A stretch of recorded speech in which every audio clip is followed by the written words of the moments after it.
Welcome, welcome, welcome. And for those of you that are returning, welcome back to Auntie Knows Kitchen. Today, I'm finishing up Auntie Knows Mojito Lime Rotisserie Chicken. In my previous upload, I gave you the secret to my Mojito Lime. Well, it's not a secret anymore because it's on YouTube now, so no longer a secret. Gave you the recipe to my Mojito lime marinade. And remember what I said, my brines, my marinades are 24-hour jobs. So now I'm going to finish it up and get it in that my rotisserie machine, and we're going to get started. So give me a moment and we'll get to cooking rotisserie. So got to finish this up before I can get it onto that machine. We're going to go over some things. But first of all, I would suggest you get one of these. Need a thermometer. Yeah, just like you see them checking that temperature when you go and buying those rotisseries at these wholesale clubs and these other stores. Your rotisserie chicken needs to be 165 internal temperature. That way you know it's done. I say get you a digital one. So give me a second. We'll be right back and we'll get to cooking. All right, guys, back. Sally Sue has been marinating 24 hours. Look at there. You see all that goodness is all over Sally Sue, Molly Sue, Carrie Sue, whatever you want to call her. Look at there. All of that beautiful, all that goodness. Now, what I'm going to do with old Sally Sue, now, no, this is going in the rotisserie, and I never keep that anyway. So you're going to need some butter. You're going to take, it don't matter. I've got a 3/4 stick of butter in here. So I like, on my rotisserie, I can throw this down in here. I like my rotisserie skin to be crisp. So what I'm going to do is I'm going to take this melted butter, and I'm going to give old Sally Sue a nice rub down in melted butter. Yes. Give her a nice good rub down. Give old Sally Sue nice rub down all over. And as she cooks on the rotisserie, I'm going to go back. I'll be checking in on Sally Sue. Be checking in on this hen, this roasted chicken.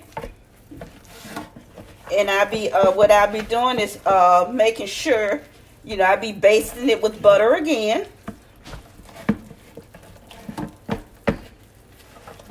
Because I'm going to make sure that skin remains crisp.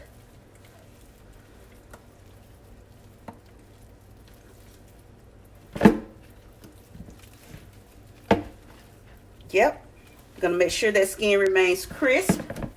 Now, and you're probably saying, she done took all the seasonings though. No, I haven't. Well, in a way, yes, I have. But what you do, because you want that butter on there, because that's going to make your skin crisp.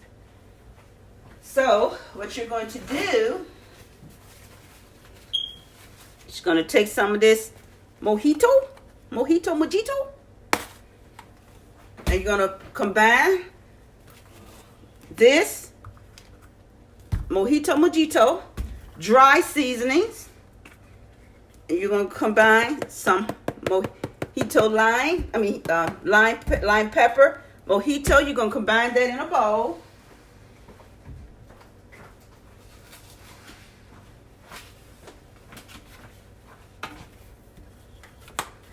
Let me give you exact measurements so you guys will know.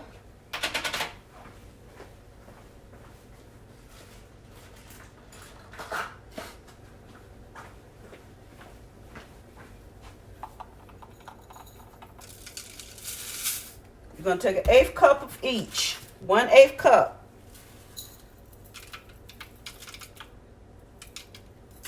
You're just going to mix this together. That's all you're doing, mixing it together. I use 1/8 cup lime pepper 1/8 cup of Mojito lime.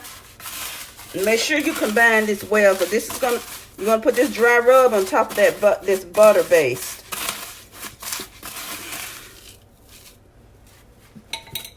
And let me get more gloves.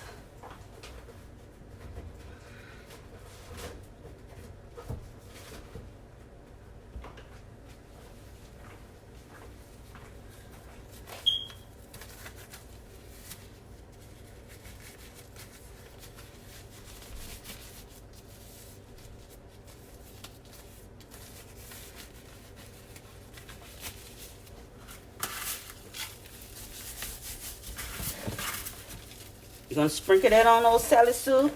Get under those arms. Wings. Get under there.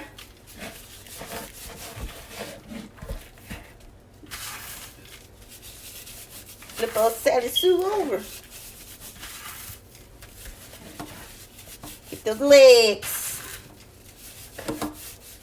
Because you want goodness everywhere.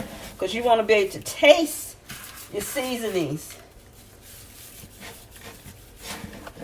Yeah, you want to be able to taste these seasonings. Little housekeeping.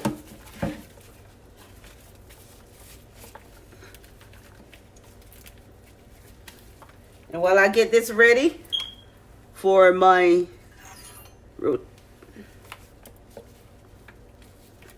get this in here. Okay, I'm going to get this speared on to my rotisserie, and we'll be right back.